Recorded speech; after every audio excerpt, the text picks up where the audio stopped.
Firebat, the 2014 world champion, which just seems so long ago, but it really wasn't that far ago. Firebat was sitting on the throne here, Brian. Yeah, and he is a player, as we saw in that piece, he hasn't just been kind of resting on his laurels, relaxing. He's been trying every year and just falling just short. So, maybe this is his year. Yeah, that's right. In 2015, he was stopped by Trump, of all people, who's also playing in the winter playoffs. Also another player under the radar here being slept on. So let's see if Firebat can make that charge going up against his opponent, Villain. Do you know anything about Villain going into this first match here, Brian? It's not a player I'm familiar with. Actually running a lineup that's very similar to the one that Firebat's running. Yeah. So we've seen a lot of adaptation from players. We see Villain on the screen there. Both players actually running lists that are very reminiscent of the lineup that Pavel used last weekend. Firebat actually running card for card all 4 of Pavel's decks. So I like it. He's like, all right, if it worked for one world champ, maybe it'll work for me. Yeah, it might be the case, or it could be that the meta is adapting. Let's go into game number 1, Firebat versus Villain. This is the HCT Winter Playoffs for the Americas region. We do have the bans in, even though they have similar lineups, different bans. Villain has banned Firebat's Mage, which was a Reno Mage. Firebat has banned the Aggro Shaman from Villain. Yeah, and it's kind of shows a different preparation in terms of what their goals are with their lineup, where they feel like the strengths and weaknesses of their decks are, and it'll be interesting to see which of the players' ban strategies pays off here. The first game will be Villain's Reno Mage against Firebat's Warlock, and this is a matchup that people can kind of argue about who's favored in various ways. In my experience, generally the Mage has the edge. Yeah, I do think that if you tend to play more late-game oriented cards like Archmage and Tinnitus, you do have that slight edge over the Reno Warlock because you do have ways to actually end the game through just straight-up burn. A lot of anti-aggro Reno Mages tend to just fizzle out against Reno Lock because there's just too many threats that you have to individually deal with, and because Reno Warlocks are smart. They know to play for value if their opponent's deck can't handle it. It's also worth noting that Firebat is, as I mentioned, playing the same version as Pavel, which does still include the Leroy Jenkins combo. Many versions of Reno Warlock have cut that in order to combat the more aggressive metagame, playing other cheap removal effects like Corruption. But that combination does make it more powerful in this matchup. Do want to point out something new that we've done this week. If you look at the right side of the screen, you might see the numbers 23 and 24. Brian is going to highlight both these numbers just to help you keep track of the cards in the deck. It's not necessarily a new interface. It's just something special for the Hearthstone Championship Tour. Technology's here. They're opening up their iPads right now. They're like, oh, where's my card counter? Your card counter is mousing over your deck. But you can't do that on your screen while you're watching here. So we did it for you. Hopefully you guys helps you keep along with the action. Going into turn number 3 here from Firebat, how important is it to coin out something on turn 4? Or do you think Imp King Boss is pretty decent against this 1/1 as well? Imp King Boss is a solid minion in this matchup. Generally, the way that this matchup goes for the Warlock, if the Warlock is winning, is they're able to play proactively. They're able to drop threats early on in the game. Imp Gang Boss is one of those threats. It's not the most impactful. They'd much rather have something like a Twilight Drake at this stage, but the Imp Gang Boss is relatively difficult for a damage-based removal deck to cleanly get off the board. It's true. No one's really playing things like the Stampeding Kodo yet. I mean, we might see that adapt if, let's say, Fidgeting is too out of control here. Villain has a couple ways to ignore it, but also a couple ways to deal with it. I feel like it's a little bit wasteful, though, to toss too much removal into it. How do you feel about playing a Doomsayer in this position? Doomsayer is an interesting card in this matchup because playing it now does 2 things. 1, it's very likely to remove the Imp Gang Boss, and 2, it blocks your opponent from playing another minion next turn, which potentially gives you initiative on the board on turn 4. You'd much rather have initiative going into 5, or rather into 6. Whoa! Is... Oh my goodness, 2 good targets to pull. This is interesting because Villain is setting this up with the Dirty Rat into the Doomsayer to try to ensure that A, he gets a sort of clean turn next turn, and B, he's able to use that as a removal effect. It actually works out very well because Firebat does pick up that Twilight Drake, which I think if Villain might have thought if he had Twilight Drake, he might have coined it out last turn anyway, but it does end up blocking Firebat's turn quite well. It does. However, the only thing that's a little annoying for Villain is that he doesn't exactly have a very powerful turn 5 follow-up. And that's the reason that I was saying you often want to wait until going into your turn 6 for something like the Emperor Thaurissan we see in Villain's hand. This is one of the issues with some of these more reactive builds of Reno Mage. We see the Earthling Ring Farseer in his hand. not really a significant threat here. He could heal himself for 3, get a 3/3 on the board, but that's relatively meaningless. You'd much rather use the Doomsayer and get a free board when you have something powerful to do in your own turn. Very reactive hand here from Villain, and a lot of removal pieces. The only thing proactive itself is the Emperor Thaurissan. I mean, the Farseer helps you get board tempo, and that might help you control the board a little bit going into the Emperor Thaurissan turn, but you're still not going to be able to play Emperor Thaurissan and remove a mid-sized threat by just playing the Farseer here. Yeah, it's really just not powerful enough to give you a meaningful presence on the board.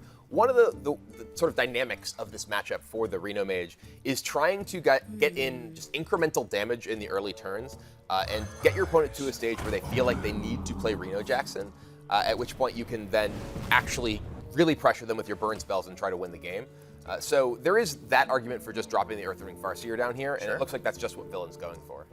Do you want to give a shout out to reigning world champion and now qualified for the Winter Championships, Pavel, the Europe champion for Winter. He's started putting Earthring Farseer into his Reno Mage, and I think a lot of people are catching on to that. So it seems like it's really trickling down to the following weeks. Yeah, definitely giving the deck a bit more survivability against opposing aggressive decks. And here we see the Twilight Drake just come down for Firebat. 410. And no good answer for Villain. He would need to find Polymorph to be able to remove it effectively with a single card. He could just play Emperor this turn if he wanted to, because there isn't the onboard kill, at least for Firebat, but any additional incremental damage could kill it in combination with the Drake. And frankly, Villain's hand isn't especially exciting to get reduced. He has this Blizzard and Dragon's Breath, which are kind of meh to get cost reduction on. The things that you most want to get cost reduction on are, say, Archmage Antonidas, or cheap spells to go along with Archmage Antonidas for the long game. Yeah, so Arcane Blast is actually a really good discount. That could be a big tempo swing. The thing is, Villain's a little bit more concerned about the long game. How do I win if my Reno Warlock player is just outvaluing me? Because look how many cards Reno has. It just shows how in control Firebat feels right now the matchup. Another way you could win is killing your opponent just with straight up burn damage. But Firebat has Reno Jackson in the hand too, so that doesn't seem like a viable strategy for Villain long term. Yeah, often from the Reno Mage seat, you want to try and interesting selection. Shifter Xeris. I love that card. Shifter Xeris is a great pickup off of the Dark Peddler because it can be anything. It can be a boat. You just get it could be a Shifter Xeris. Yeah, it could be a Shifter Xeris. It could turn into a Shifter Xeris. It could turn into a second Reno. I mean, the range on the Shifter Xeris is so big, but it's much better in a deck that can afford to wait. Right. One of the problems with Shifter Xeris, when you take it off a Dark Peddler in faster decks, say like a Zoo Warlock, is that you have to play it very quickly because you want to dump your hand to life tap. Right, well, going infinite. He can courier in the courier. Demonstrated a loop. Yeah. But this pick is interesting because there is a second Dragon's Breath, which if Villain decides, okay, my best chance to win this game is the burn plan, maybe he wants to just try and pick up that Dragon's Breath. True. The Cabal Courier can give him additional looks, additional options. I doubt he will take Confuse. He doesn't really have any tools that he would use with that card in particular right now. Not looking to, say, answer an opposing Doomsayer or flip anything. Decides to just keep looking and takes the second Cabal Courier. Yeah, but a low-value Blizzard here, which is one of those things that you have to question. Wow! Look at that! Oh my goodness! That Shifter Xeris shifted into Medivh. So Firebat, if he wants, he can coin it out this turn. He has to use it this turn. Shifter Xeris will become something else next turn. Ooh, I like it. Yeah, this is one of the great things about Shifter Xeris. It can totally put you in different situations that you were not expecting, and neither Firebat or Villain was expecting this. Wow! See a little bit of grin from Villain there. Firebat though. Oh no! The shutdown. Acidic Swapu's the immediate draw for Villain. Yeah. Sadly for Firebat, the Atiesh will not be long for this world.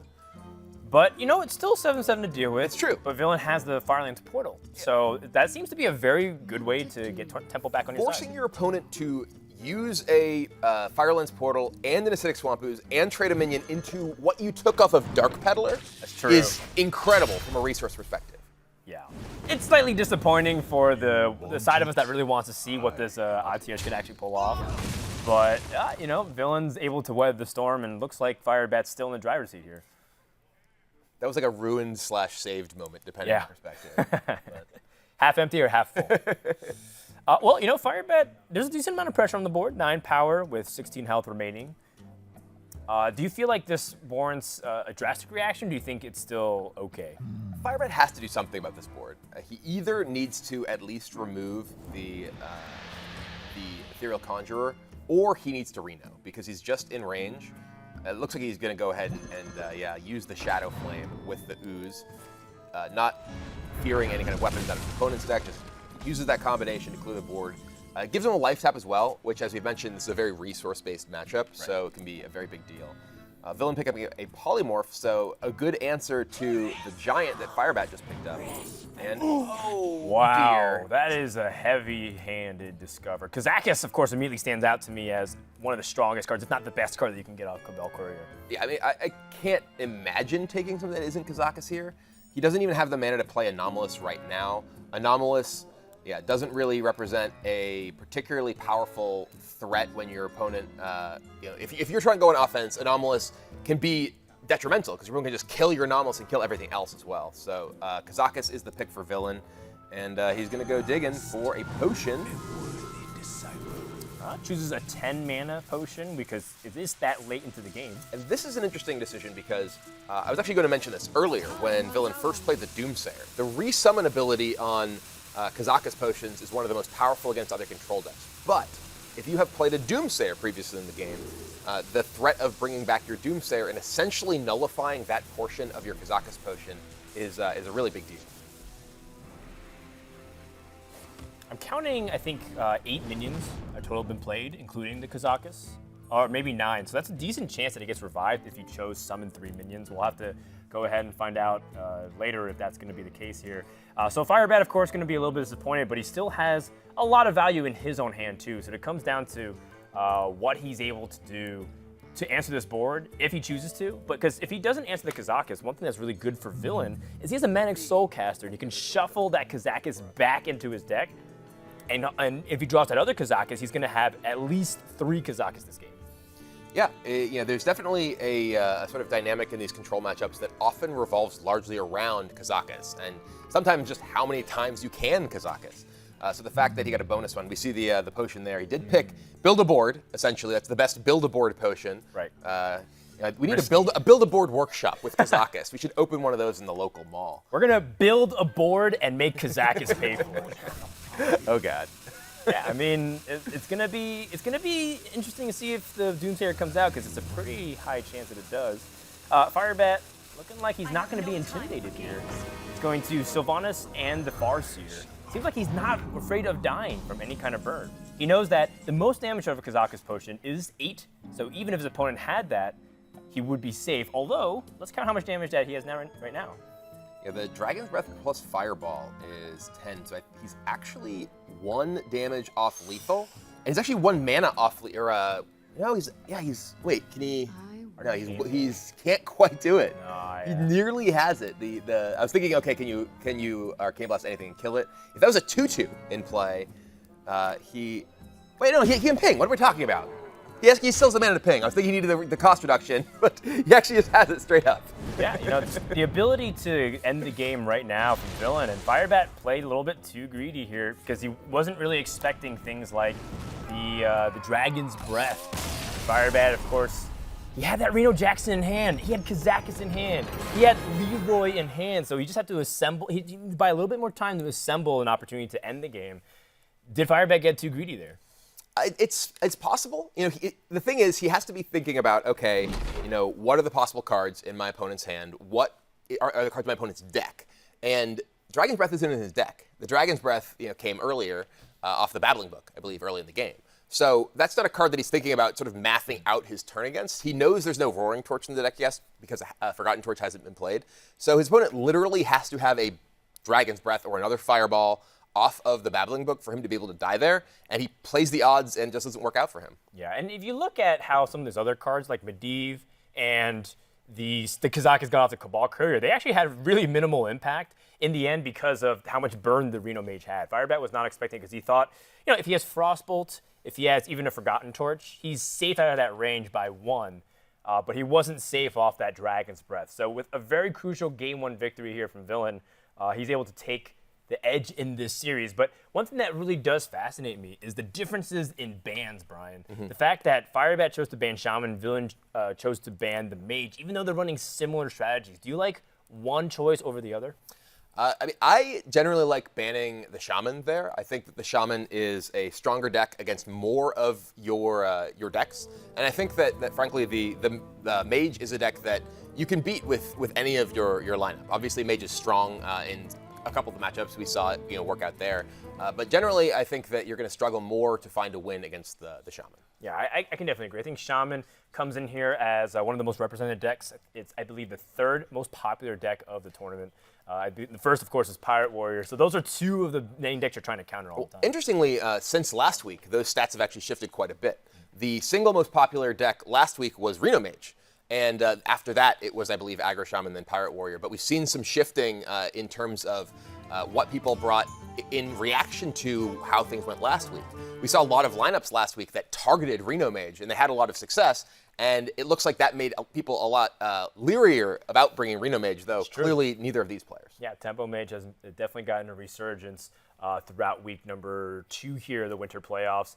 Here's a couple of the matches happening, by the way, simultaneously. We're keeping track of the action here. TJ and Enbrel are actually on the side set, checking out those games to keep you updated on it.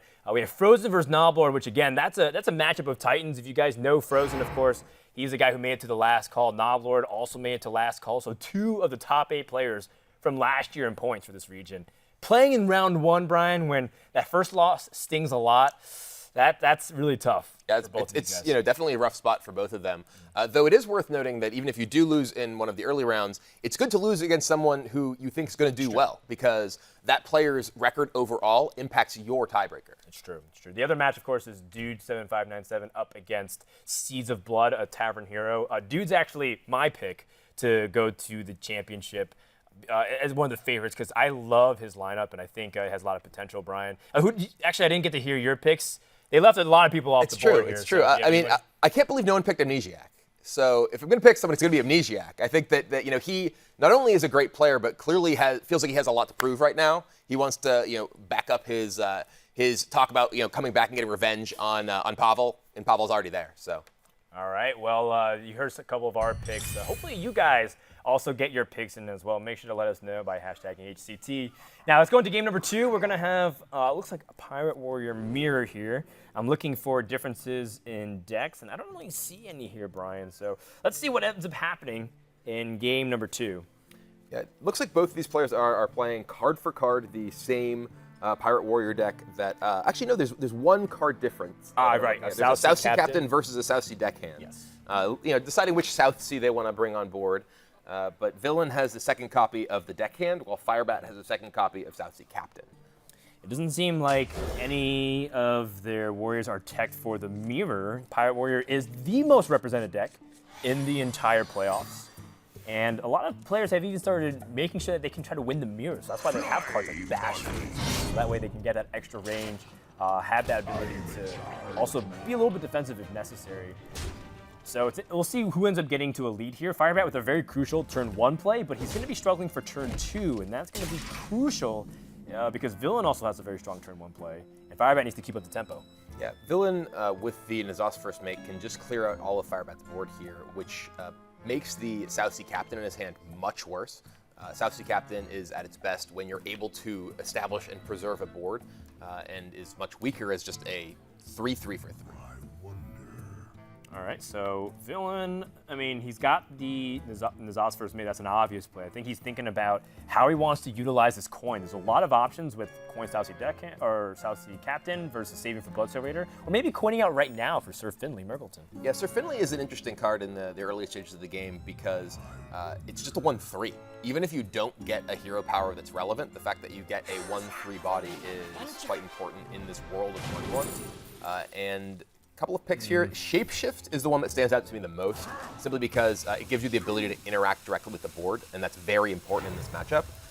It can also allow your weapons to kind of just go up 1 in terms of what they can trade with. So along with, say, Upgrade, you could use the hero power to take out that 3/3 South Sea Captain that may come down in a turn or so. Well, Firebat does pick up something to play, which not that substantial, but could be pretty meaningful. The fact that he has South Sea deckhand means that he has 2 damage from the hand. Chooses not to instead. This is definitely not the obvious play here, Brian. What's he thinking?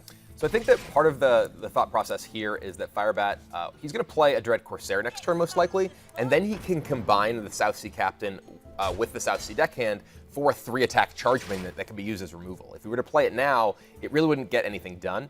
That's also a pretty exciting draw for Firebat, finding the Cultist that can allow him to play the Cultist alongside deckhand potentially the following turn.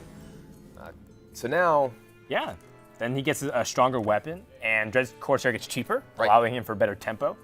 So Firebat really trying to try to pace out his mana usage here so he can be as efficient as possible and hopefully make a comeback onto the board. Villain, well, he's got 2 options pretty much here. Drop the South Sea Captain or go for his upgrade. Yeah, the South Sea Captain allows the Blood Cell Raider to trade in, but only leaves it with 1 health, whereas the upgrade Hero Power allows him to clear this off and retain all the health on his board, which is very valuable against an opponent with a small weapon. He's leaving neither of his minions vulnerable to the weapon attack, and that makes it much easier for him to preserve his board. All right, Firebat looking for some extra help. Maybe a Fire Warlocks of himself would help. But Leroy, a little bit awkward. Both players drawing their game-ending damage, but not their mid-game. Yeah, the deckhand plus Cultist here allows him to buff up the weapon, but he does not have the additional buff for the deckhand, who's going to have to use a charge and the minion to attack into the 3/3. Yeah. It does leave him with a buffed up weapon that significantly reduces the cost of those Corsairs. So Firebat will be able to get onto the board more readily next turn. But Villain picking up that upgrade, he has the ability to just kill this 3/4 now. And this all kind of snowballing with the shapeshift that he got off that Sir Finley Murgleton. That's given him much more ability to control the board via attacking with his hero. Yeah, well, I mean, the shapeshift, I feel like, is a little bit similar to the mage hero power, I guess, except you don't have to trade your own life. You do get a little bit of armor, so some differences there. Villain, in this case, though, that's a pretty strong tempo play. You're thinking about what your opponent can do on turn 5. Your opponent's also been holding a couple cards for a long time, so these are some of the possibilities that's going through Villain's head. On turn 5, you're generally afraid of your opponent playing really powerful weapons and going face, but if you have the board advantage, it puts them in an awkward spot of, if I play Arcanite Reaper, I'm using its damage to overkill minions. Mm-hmm. Yeah, and here, Villain, it looks like he's just going to go ahead and use the Mortal Strike rather than use his face. This preserves the charge of his weapon and doesn't damage himself. Also, it just uses a more expensive resource. It's harder to find an opportunity to necessarily cast Mortal Strike than it is to play Upgrade. So that may be his thought process there. This does just give Firebat initiative on this board. He's going to be able to get the strongest board presence here. I think he's debating, do I want to just value Korkron into the Sir Finley or drop both copies of Dread Corsair? And it looks like he's going to go with the latter. I like this because it just gives him the best overall expenditure of his mana for board presence. Yeah, not to mention that Korkron Elite and the weapon just by itself on board means that your opponent can have a nice squeaky board for himself to develop onto it. Villain, now he's in a position where whatever he kind of plays will pretty much get removed, guaranteed. And Sir Finley has bad trades. So it's a little bit of a punish, I think, for his previous actions. Now, what do you really see here, Brian? Now, Villain, he's likely to either use his hero power or the upgrade to take down one of these. He could just use both, but I expect that he's going to go ahead and play out both these minions to ensure that he just gets meaningful board presence as well. This allows him to take down one of the Corsairs and have a meaningful board presence that Firebat may feel induced to trade into. Yeah, but a Firebat can just remove the South Sea Captain, and the buff on the Small-Time Buccaneer will be gone. And then he has the Korkron Elite, but that kind of puts him back in the same driver's seat as before, where the Korkron Elite gets answered immediately. He has damage, and he has more cards than Villain, so maybe Firebat can think about ways to perhaps outvalue his opponent. It's tricky, though, because we both know that they have Leroys in their hand, so it's not exactly a value hand, it's more of a damage hand. Part of it is understanding how you can use your mana. Because Firebat, he can only play one of these cards per turn, and is looking to, if he were to go all-out aggression, he can't really weave these in a way that allows him to really get enough damage in to close the game out quickly. Gonna go ahead and just use the Mortal Strike here. Now he can use his weapon to clear out the Buccaneer. Yeah. And he just is able to establish a meaningful board presence with himself as the only minion in play. Now, Villain has that weapon.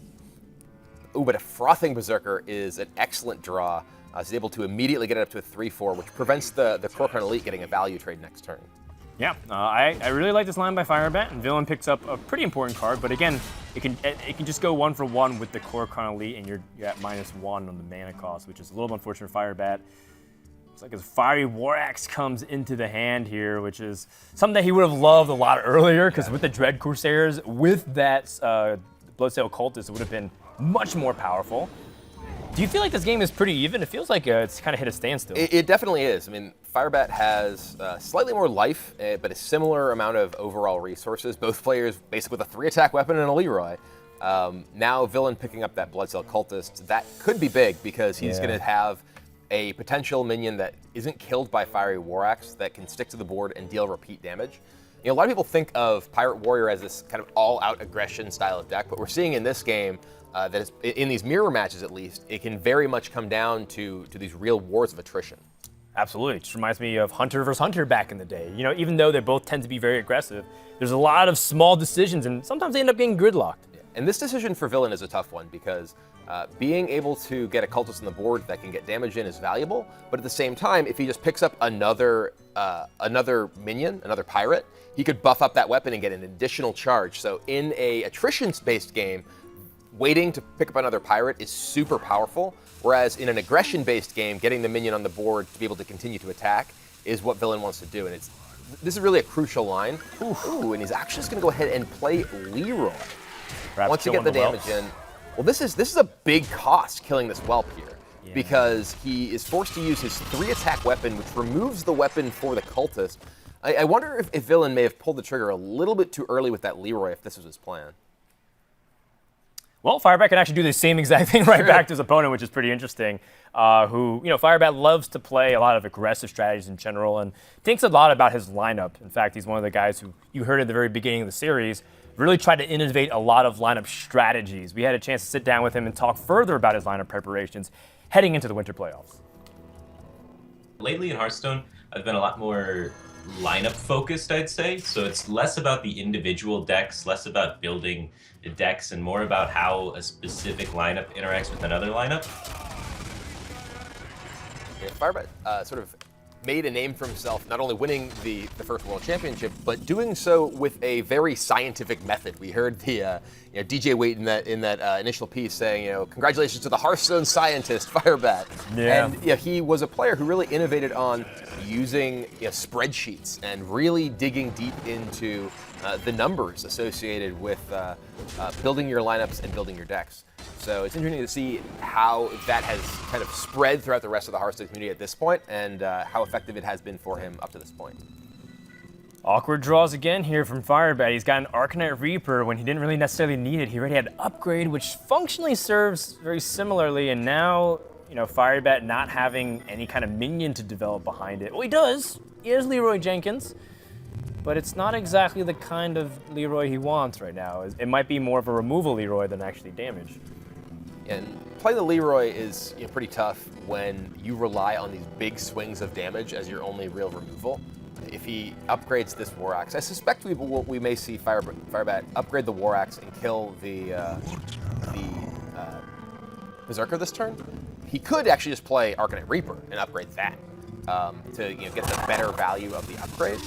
But he's certainly, I imagine, going to take out this Berserker here because it's just too much of a threat. And yeah, we do see him just fire off Reaper, upgrade. Wow, he's just going straight to the face. This is, actually, I like this. I was thinking, okay, you need to kill the Berserker. I wasn't actually just doing the math for what the race looks like. Because now, with his hero power, Firebat's essentially taking 4 damage per turn.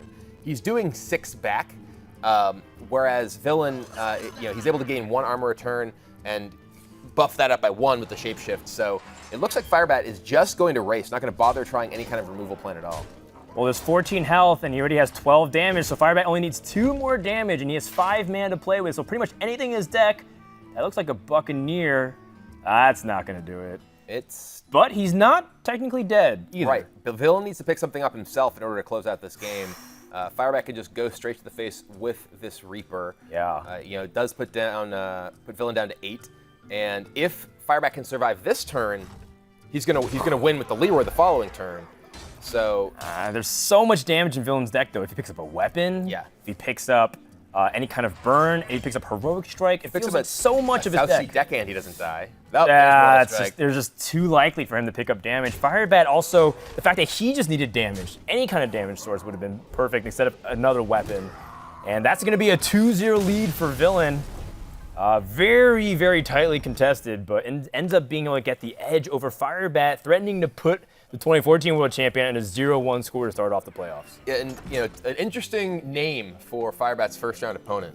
Villain. Many people consider him Hero Firebat. That was his name for the longest right. time, and now who wins between the hero and the villain? It's true. So Firebat has to overcome a 0-2 deficit. But if there's anything that we've learned in the past couple of playoffs and preliminaries is that anything can happen in the series. So while Firebat's down 0-2, we also have been following the games along with the side set. TJ and Admirable, they're on the other side of the tavern. How's it going? How are the other games turning out here? They're starting to heat up, man. We have a few games going here, as you guys saw. You jumped into them for just a few brief moments there in the match, but man, we got some action starting right off the bat. We have Trump versus PK Snow going on. We also have Frozen versus Noblord going on. They've been in Frozen and Noblord have actually been in Arena Warlock versus Reno Mage match since when we started the broadcast. That's how long this thing's going on. But we actually do have a clip here, Admirable, from the match between Trump and PK Snow. Both players with pretty interesting lineups coming into this tournament. Yeah, PK Snow playing from Seattle, Washington. He's got Jade Shaman, Pirate Warrior, Tempo Mage, and Miracle Rogue. And he was able to he's got Control Warrior, not Pirate Warrior. He was able to just completely stifle everything Trump was throwing at him. Here you see the Ravaging Ghoul and Sleep with the Fishes combo. Answers a couple of Azure Drakes. Here, Grom gets set up and it gets a big value trade in. Trump running low on resources, just really no way for him to effectively fight back. PK Snow just kept complete control the entire time. Yeah, a little bit interesting there, the lineups from those two players. And we'll have to check in on them throughout the series. Their series is actually going pretty quickly, so we may be getting through that one pretty quickly. But again, lots of interesting matches going on, and we'll keep you updated on the Frozen versus Noblord match that we have with their Reno Mirror. But we're going to send over back to the main desk to get back into the feature match with Firebat. Take it away, guys. Yeah, Firebat down 0-2 in the current series. If he loses the first match, he still could win 6 in a row to go through, but that's just not the way you want to start, especially because it feels like a psyche thing, Brian. It's like you lose the first match of the day and you feel like you have to climb such a big mountain. It's not how you want to start the playoffs. It's true, but Firebat, he's no stranger to these competitions. He's definitely been in positions where he lost early, needed to come back and win. I actually think in BlizzCon that he won. He picked up an early loss during the group stages and battled all the way back there. So it's definitely a situation that he is able to recover from. All right, well, he needs to beat the Reno Warlock 3 times as we take a look at everything in frame here. These are the 4 games that we're paying attention to. Of course, every player is playing in their first round. You can see Noblord takes a very crucial game number 1 victory over Frozen, who also has a very unique lineup. We'll check in with him later. And Dude up against Seeds of Blood is just getting started with the Warrior versus the Rogue. We'll keep you posted again with all things happening here at the central hub of HCT Winter Playoffs. We'll are back to Firebat versus Villain, and Villain with just his Warlock deck left. Firebat starting things off with Pirate Warrior for the comeback. I actually really like how both these guys have been playing.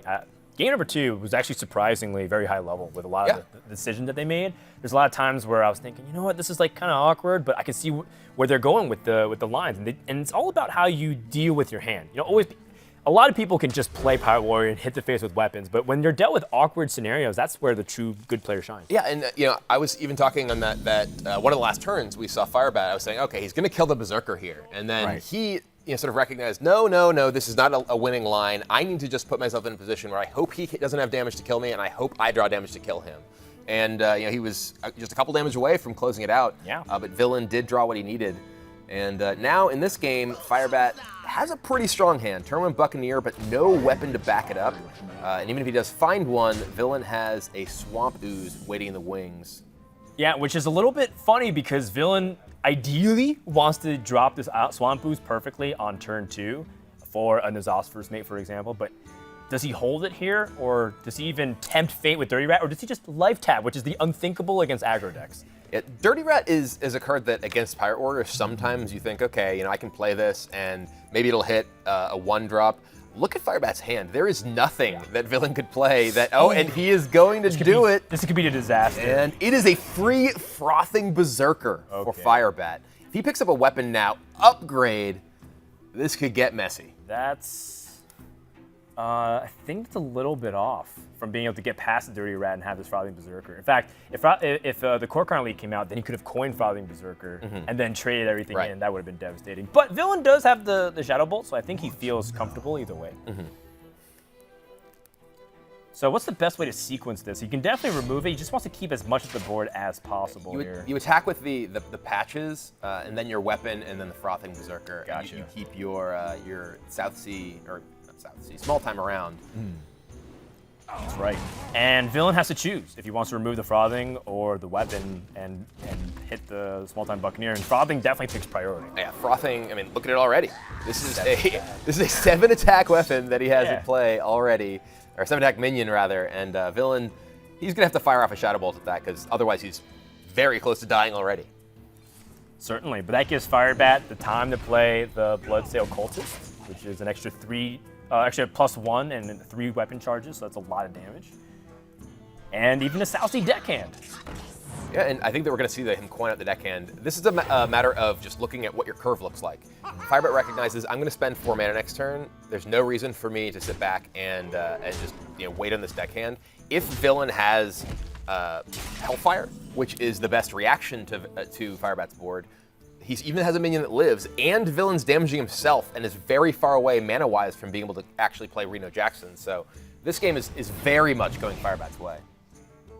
We'll see, though. Mortal Coil was a pretty important draw there for Villain, just to reduce the damage. That 2 damage is pretty huge. Yep. Every single ounce of life you can squeeze out to hopefully stall for Reno Jackson is important. It's also really important because now the Acidic Swamp Ooze can come down, and there's no 2-attack minion to trade into it, which would leave Villain in a situation where he could clear the board with a draw of, say, Hellfire. And now Firebat, picking up a Fiery War Axe, this is interesting, needs to decide, do I want to War Axe this down? Do I want to just go face with everything? Because if he actually just plays War Axe and pushes all the damage to face, Villain can get a trade here on the small time, but there's still a lot of damage coming in from Firebat. He's going to go ahead and take it out with the weapon, pushing in 6. So this puts Villain down to just 13. I'm actually kind of curious, because if he had gone face there, let's say Firebat attacks face with his weapon, puts him down to 10. If Villain trades into the small time, he just has lethal next turn with the Kor'kron. He still has lethal anyway. So I suppose that much doesn't really matter. Yeah, I think he's just trying to reduce his ability to play a minion and taunt it with Sun Fury, for example. Yeah, that's true. Just try to limit it. Plus, Small Time Buccaneer can make up for the lost damage of Kor'kron if it attacks twice, which functionally it does the same thing. But now the silence onto the Small Time Buccaneer reduced the damage just enough. Yeah, this actually puts Firebat out of lethal range this turn, which means that Villain does have a single draw to find Reno Jackson. Oh man, he does also have a Dark Peddler plus Defender of Argus, but True. There's still just too much damage with the second Kor'kron. He's actually going to go ahead and clear off the minion, which makes sense because if there is a Reno on the other side, he wants to ensure. Oh, and there's my the Reno! goodness! Right on time for Villain. Yeah, Firebat, of course, he was just hoping that was the one card he didn't need, and Villain Wow. just needed Reno Jackson That on was turn huge. 6. That was huge suddenly. And I wonder if Firebat had attacked face with that weapon and left that minion up, the Spellbreaker wouldn't have enabled the lethal prevention from the next turn. Yeah, actually, you're right. I'm just trying to map out like how would this have gone differently if he just left the ooze up and gone face for that 3 damage. You're right. It actually would have been in that case, but I don't think you necessarily account for Spellbreaker. Right. You're accounting for the strongest possible scenario. So you think of Minion plus Sun Fury. You think of the second-rate Bruiser. These are like the cards that you're actually worried about to a certain degree. But Firebat still has damage. Arcanite Reaper is 10 damage alone, so that compensates for a third of Villain's life, and he's almost back where he started. Yeah, the problem is that Villain has that Defender of Argus now. He has Dark Peddler, he has Defender of Argus, he has Siphon Soul. He has a lot of tools to eliminate this board threat from Firebat. He can even just attack into the cultist and clear off the Korkron here with Siphon Soul, go back up to 20 life, and leave Firebat with very little remaining in play in terms of significant threats. And if Firebat doesn't kill him in 2 turns, there's Jiraxis waiting in the hand too. Now there's actually another thing that Firebat could do. He could play Finley, aim for a very high value hero power, either Steady Shot or Life Tap. There's Steady Shot. Yeah, that helps. It certainly does. And he can get in that damage. Does he hold on to his weapon at all, or do you think he just goes for it? I think you got to get in. I mean, let's look at the math. If he attacks this turn with the weapon, hero powers, then he can draw another Arcanite Reaper next turn to win, even if his board dies. His board can't really die to anything except for, I guess, Shadow Flame here. There's a Corruption. So, but there is still the Defender of Argus plus Dark Peddler. If the Warrior is able to still win, despite his opponent getting the exact nuts, where he's got Reno Jackson on turn 6, then that just shows you the power of this deck, that even though Villain got the ideal scenario on turn 6, there's still a fighting chance here for the Warrior. Yeah. But it's closing in too, because Jiraxis is also a form of heal, even though not traditionally seen that way. Going up to 15 is crucial. And with this Defender of Argus, that might lock out most of Firebat's damage. I mean, this is 10 points of taunt as far as health is concerned across them. Firebat can't break through this even on board. South Sea Captain buffs nothing. Not a single pirate to be seen. Oh man, I don't know. Jiraxis coming to heal up to 15. Villain looks like he's got all the answers, and Firebat can't really push through. And, I guess what could end up happening is if Villain stalls for too long, and he's still able to assemble 2 heroic strikes, but I see that's unlikely. Yeah, I mean, this is just a little bit too rough. Even the backup refreshment vendor post Jiraxis now picked up by Villain. And Firebat already not super happy about the state of this game. He's going to be pretty despondent, I think, once Jiraxis comes down. So it feels like Jiraxis, and then you have to think about the ways you want to kill your opponent over a few turns. I like that Villain's not snap calling this Jiraxis, because he's thinking, is there any value of trading versus going face here? Do I need to kill South Sea Captain over Korkron Elite? These are the things that he's just trying not to give any opportunity for Firebat to come back here. Right. And yeah, playing Jiraxis, the interesting thing is these minions are just going to attack into your minion with taunt. So it kind of feels like you might as well go face here, because there's nothing that's going to kill your minion except for like Mortal Strike. If he picks up a Mortal Strike, he could kill that and send everything at face. Otherwise, it's more damage that Firebat's also taking. Yeah, and recognizes, okay, I'm just going to get you. Yeah, because the only thing that Firebat can really draw, especially without Life Tap, is that Heroic Strike as maximum damage, or Leroy Jenkins to get through. He's going to put his opponent down to 8. Heroic Strike would keep Firebat alive, though. Yeah, Mortal Strike here, he could kill the Twilight Drake. He finds Dread Corsair. That is a taunt. It's a taunt that keeps him alive. It keeps him alive for a turn, but every turn that goes by is just better for Villain, because he just keeps making 6/6s, and his individual card's just more powerful. He can even just play... All right, well, Cabal Courier and Dark Peddler can also both find Burn in some fashion. So Courier finds Shadow Flame. So he could just clear off the board with the Shadow Flame if he likes. He's got 5 damage on board. Not enough. I guess Arcane Missiles, if it all went face, could also potentially be that. Maybe you just heal up and take it slow. Remove, play Refreshment Vendor. What's the maximum amount of health that you can have? Because it feels like in order to remove that Dread Corsair, you have to use your own weapon, which is really annoying. Well, he can attack his... actually, he can't quite clear the board with the Shadow Flame unless he uses another minion. Yeah.